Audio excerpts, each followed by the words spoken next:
Thank you guys for showing up. I'm hungover too. Listen, anytime you can lock down the 8:30 a.m. time slot at a conference, the day after St. Patty's Day, and the day after you celebrate Michael's 40th birthday, you have to do it. Yep. So Matt said you guys wanted the 8:30 spot, and we said no. We need the 8:30 spot. We have to have it. Let's start off with some banter.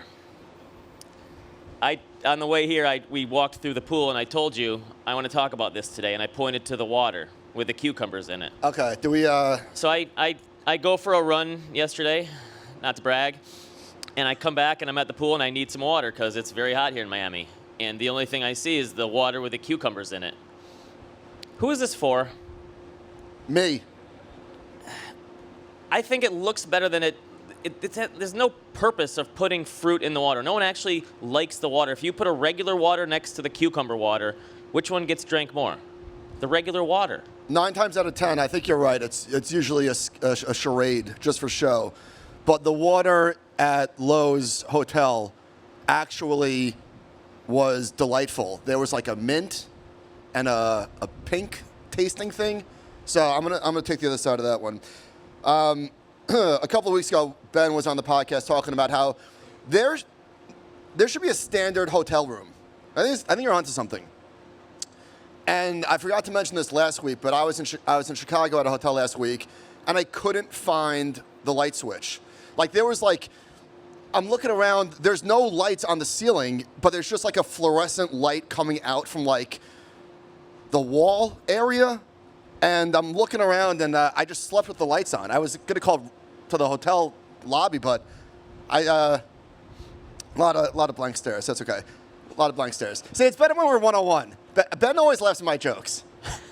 Let's talk about the stock market. Whoa. I got one more travel thing. How many people are like Josh, chronic Purell users? That's actually me.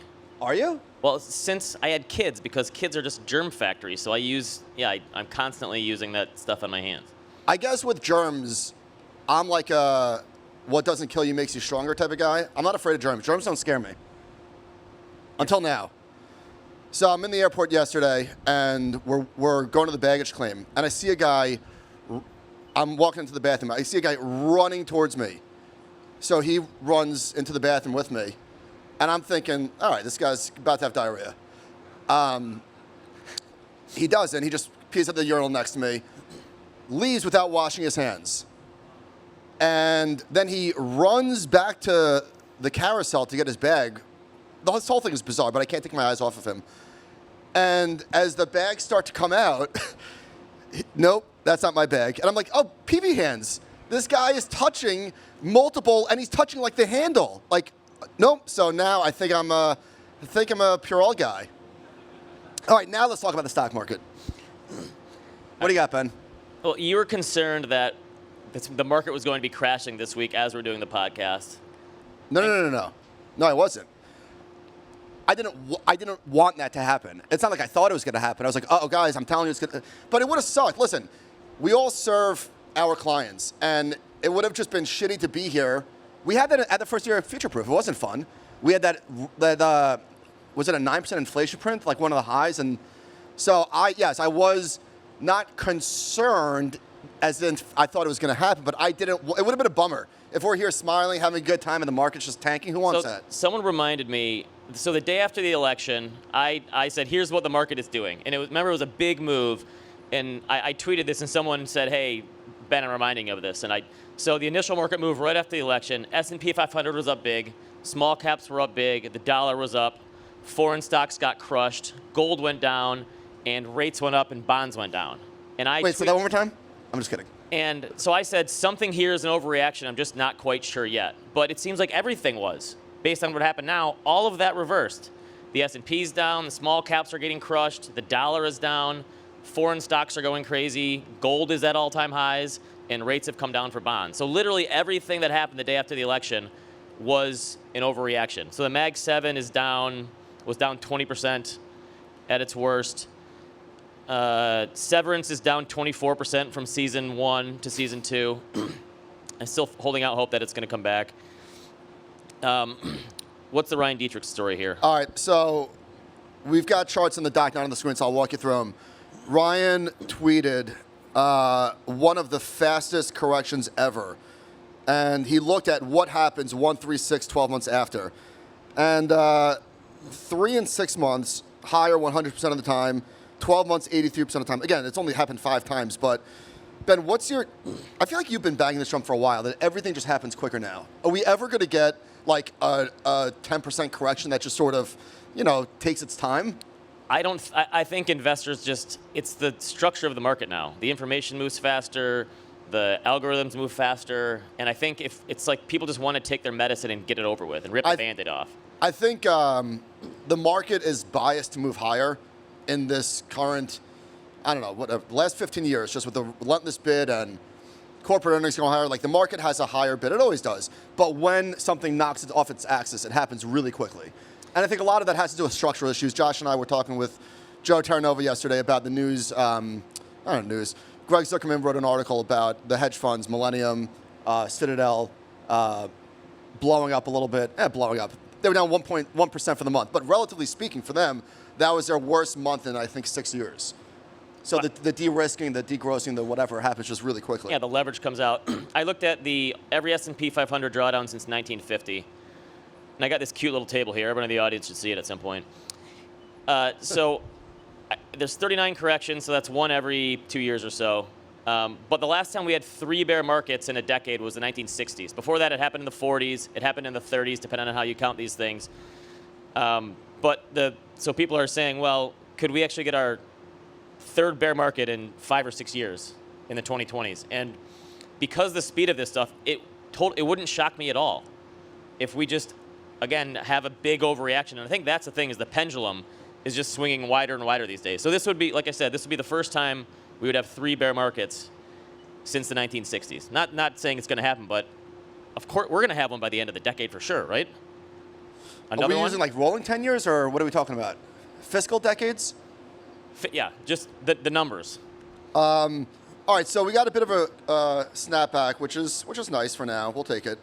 The XRT, which is the retail ETF, equally weighted-ish, has put together its 2 best day rally of the year. That's from Mike Zaccardi after the horrific UMISH and disappointing February retail sales report. We're going to talk about sentiment later in the show, but we also had a very nice bounce yesterday. Best day for the advanced decline line since December 2023. Any explanation for the bounce? I mean, we just went down too quick and people had to come back, right? There it is. European equities. Sorry we don't have this chart on the stage, but nothing but just relentless outflows for the last 3 years. Who's this chart from? EPFR and Barclays Research. And investors are, in fact, piling in. I think this has legs. For the first time, this is, and this is another one of those, no one ever could have guessed this in a million years. Even after the election, no one said, oh, foreign stocks are going to go crazy. Everyone thought the opposite. So for the past 15 years, it was U.S. stocks go up, international stocks are either flat or go up less. And this idea that, like, what could happen where U.S. stocks would go down and European stocks would go up? Could you give me a scenario, genius? And it was completely unimaginable. So one of the things that happens during almost every market correction is either the 60-40 portfolio is dead, although right now it seems to be alive again because bonds are doing okay, and buy and hold is dead. And so the Wall Street Journal has this article. The title is "The Days of Set It and Forget It Investing Just Ended for Many Americans." And to be fair, this article has about 2 Americans that this happened for. But they go through these two, one's an older gentleman, and basically said, I'm getting out of everything. Hang on. Don't paraphrase Yoram Ariely. Okay. So for people in the audience that are new to our show, this really tickles our funny bone. Whenever there is an article talking about, like this, the days of set it and forget it investing just ended, they get 2 quotes from random people. So for example, the foremost authority on investing, Yoram Ariely, hadn't touched most of his investments, preferring to ride the stock market ups and downs. And no offense to Yoram, last Tuesday, he decided he had enough. The 82-year-old unloaded almost half of his stock investments, fearful of the effect of President Trump's economic agenda and tariffs in particular, but get this, he may get rid of more still. He might not be done. He might not be done. One of the times we knew we made it as a podcast is when we were making fun of one of these people in one of these articles, and the guy actually emailed us and said, hey, that was me. I was the one they were talking about. But Ben, it's not just Yorm Ariely, it's also Patton Price. So Patton Price said he expected geopolitical chaos in Trump's second term back when equities were still flying high. So he sold all the stocks in his retirement accounts around the time of the presidential inauguration on January 20th. And so let me just quote Patton, because there's some gold in here. It's not like I have some fancy thesis, and I think I know what's going to happen, said Price, a 46-year-old musician and former political consultant. I just don't think anybody knows what's going to happen. I could not have said it better myself. So this is the worst part of it, though. It says he doesn't know when he will get the money back into the market. And that's why market timing is so hard, because you go into it with no plan and you're screwed. So unfortunately, Yorm and Patton say that set it and forget it is over. It died. We'll see. So do you remember coming out of the 2010s crisis? I don't know what you're doing. Were you still a waiter back then, insurance industry? Like coming out of the GFC? Funny you should ask, Ben. What year are we talking here? 2008? I'd say 2010, 2011-ish was the big push for there's going to be a double dip recession. Remember, that was everyone's parlay was going to be a double dip recession. I was at the library studying for the CFA, emailing strangers and day trading the triple leveraged inverse financial ETF, ticker FAZ, shout to direction. Okay, so you weren't really up on the European debt crisis at the time. What do you mean? I had my trading journal. I was all up on it. So my take is right now we're positioning ourselves for a double dip vibe session. Because the economy's slowing a little bit, but it seems like all the charts just say the vibe session is back. So that we have a bunch of charts from Torsten Slok, who does a good job on this, and he shows there's a sharp reversal in spending plans for CapEx by corporations. And consumers are getting more worried about their jobs being lost. But whoa. To me, this is, I don't want to hand wave this away. No, so I got a point here. Give me a sec. Okay. Let me cook. Consumer sentiment is falling. Jobs cuts have risen, so that's a real thing. This is the one that got me, though. Record high share of consumers think business conditions are worsening. And this thing shot up. Like, this is like the stock market going crazy. I just think these sentiment overreactions are happening faster, too. And that's where it's hard to know, does this actually mean anything, and are we going to see it in the data? And we have to wait for the data still. Yeah, I completely agree with you. So we were waiting for retail sales on, what day is today? Monday? Did Monday we have retail sales?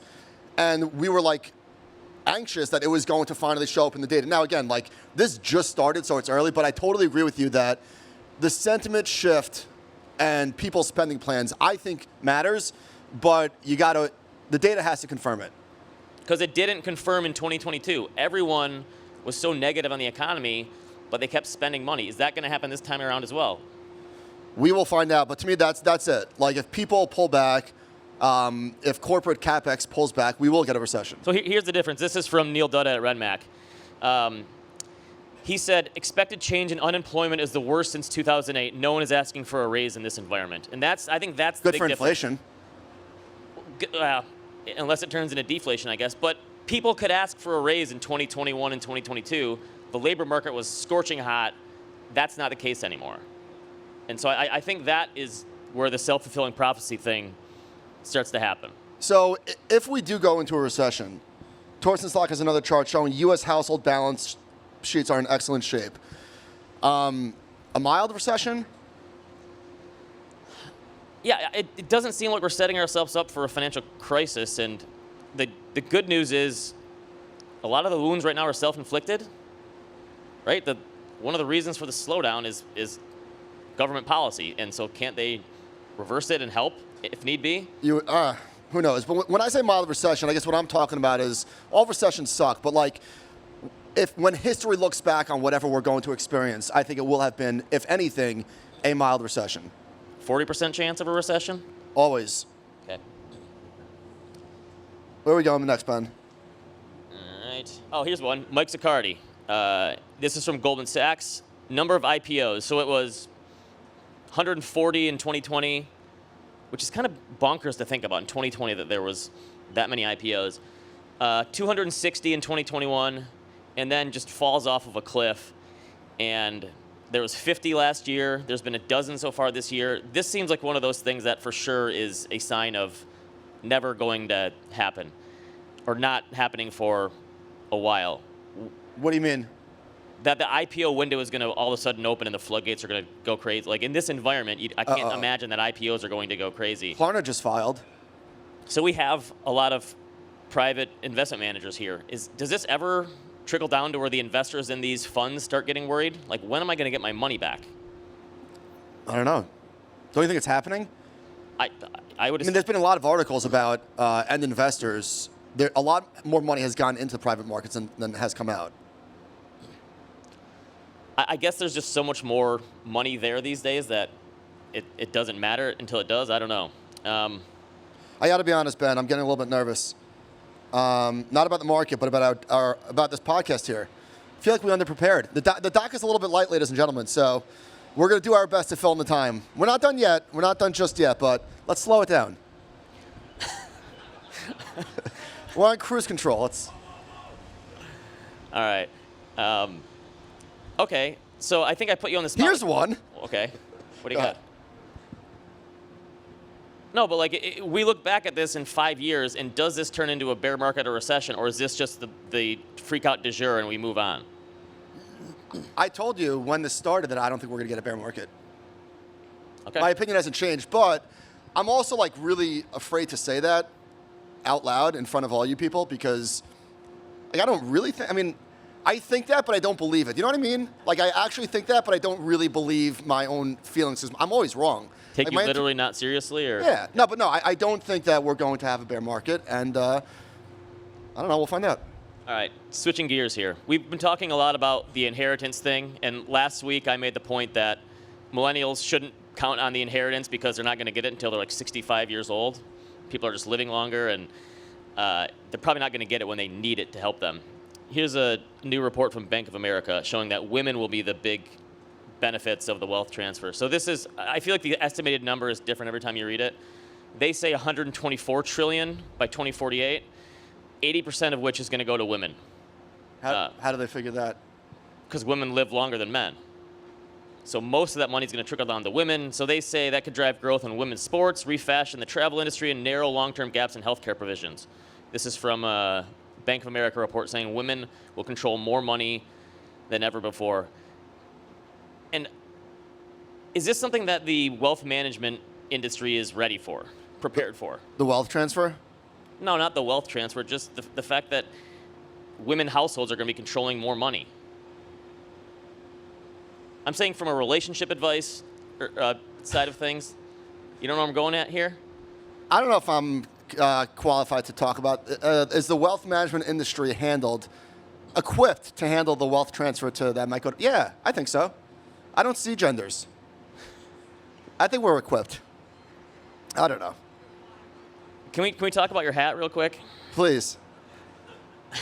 So I've told this joke already before, but my kids heard that we were coming to this event, and they said, well, what are you doing? And I said, well, we're doing a live podcast, and we're doing all this stuff. And Monday night, we're going out to celebrate Michael's birthday, which we did last night, which was a great family affair for everyone. And they said, how old is he? I said, I was 40. And they said, Michael's older than you?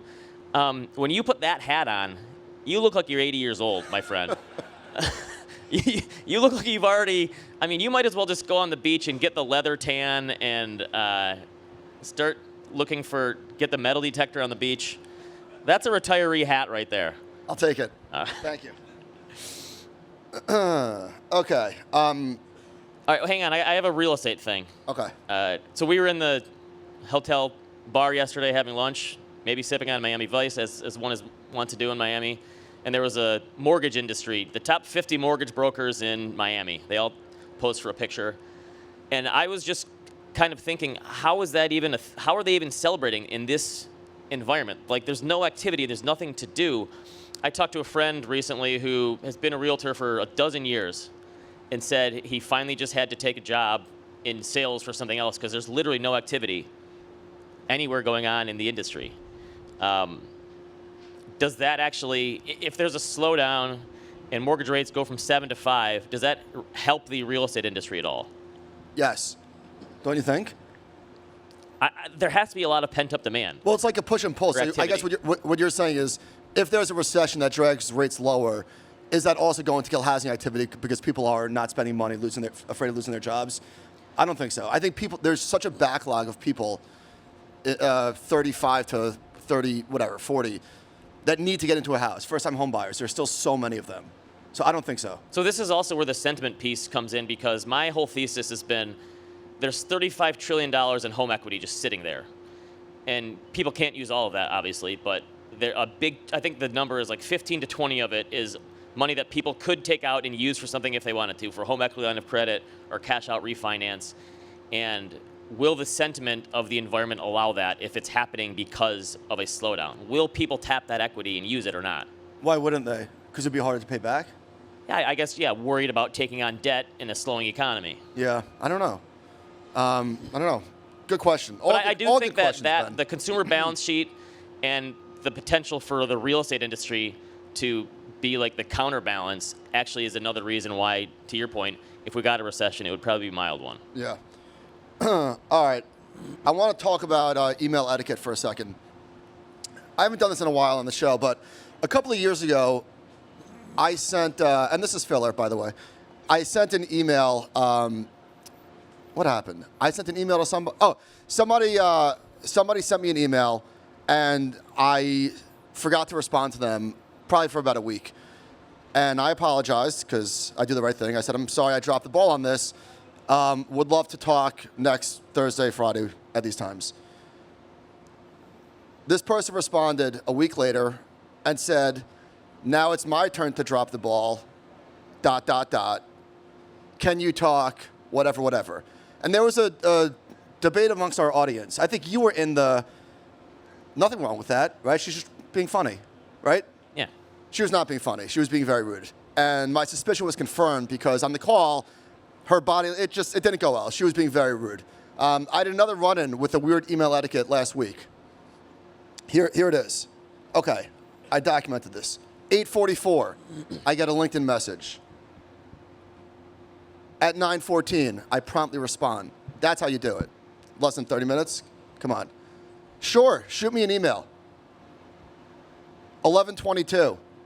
Awesome. We'll have my assistant email you. Ooh. 11:33. Email. So 10 minutes after that. Email sent. Check your inbox. I'm out. Right? Right? You don't think so? Wait, well, I'm missing something here. What are you so mad about? I'm not mad. I'm just out. It's overly aggressive. This guy says, I'll have my assistant email you. Now, I'm not an assistant shamer. Fine. A lot of people have assistants that do their email. But then she sent me an email. By the way, the email was absurd. I didn't grab her email, but it was completely absurd, validating my suspicions here. But then 10 minutes later, he says, like, don't confirm that the email was sent 10 minutes after you tell me that it's going to be sent. And how dare you tell me to check my inbox? You're the Jerry Seinfeld of email etiquette, because remember you didn't watch much Seinfeld, but the running joke was always that his standards were always too high. He'd find something wrong with every girlfriend or person that he wanted to date with. That's you with email. You look for something that's wrong with these people. Nope, the exact your opposite. Standards are. It's a good thing you're not dating anymore. Your standards are way too high. The exact opposite is true. Could not be further from the truth. I answer so many emails that I know what's proper and what's not. And it's 1 in 1,000. I haven't had a bad email etiquette story in 3 years. This one got the flag. All right. I feel like you need to write a blog post of Michael's 20 rules for emailing me.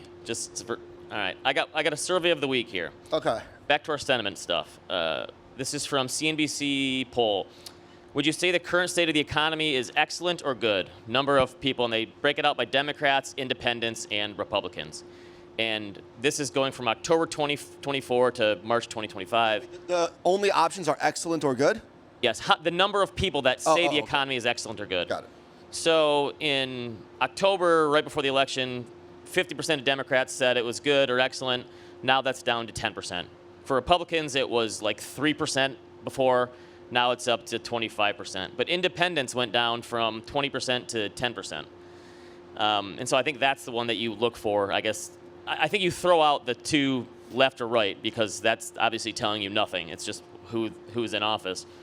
But the independent now is down from 20% to 10%, saying the economy is in worse shape. I guess, I don't know. This is why the sentiment stuff to me is just so hard to use as a gauge of anything anymore because it changes so fast. I said yesterday with Josh and Joe that tune out the noise is like the dumbest thing a financial professional could say, especially to their clients. I don't think many people do, but but this is the noise. This survey stuff is the noise because it is 100% political and it's really hard to unscramble it. But it's all political. That's it. So tune that out. Complete garbage. Tune out the surveys. But so the thing to me is that only 20% of the people said the economy was good back then, and now it's 10%. Shouldn't that number have been higher, or shouldn't it be higher now? Like, that it's that low is the negativity of the world just that we're never going to be in a period where people are happy about the economy?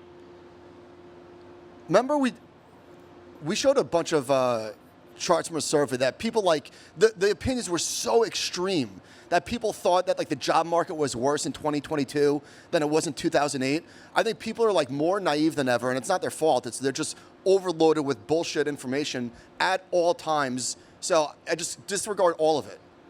I think that's kind of where I'm starting to get is you have to watch what they do, not what they say, and that's why we have to wait for the economic data to kind of prove this sentiment out. The algorithms that control the dialogue, they reward negativity, and so there's never going to be a period in time where everybody's smiling and we feel like the mood is good. It will never return that to that. Now, I don't know if that was ever a thing that happened anyway, or if we just make believe that it was, but that will never, ever happen. It will never not be like it is today, unfortunately.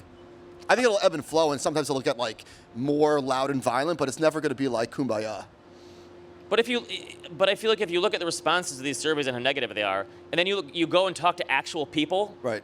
It's completely different. Right. People at this conference are in a pretty good mood. Yeah. They should be, obviously. Yeah. But anyway. All right, so we're in Miami. Ben and I are big movie fans. We do some recommendations at the end of every show. We have different tastes, I would say. Would you say? Yes, we have completely opposite movie tastes. So is Miami an underrated movie city? Because you think about so you went to ChatGPT for this. What are the best movies in New York, Chicago, Los Angeles, and mile long? But Miami, not a bad city. You were very excited when we saw the Something About Mary restaurant the other day. Oh, yeah. Right over there. Yeah. All right, so Miami has produced Ace Ventura, not bad. Scarface, Bad Boys. The Birdcage, There's Something About Mary, Out of Sight, and Miami Vice. Not bad. Not a bad list. Okay.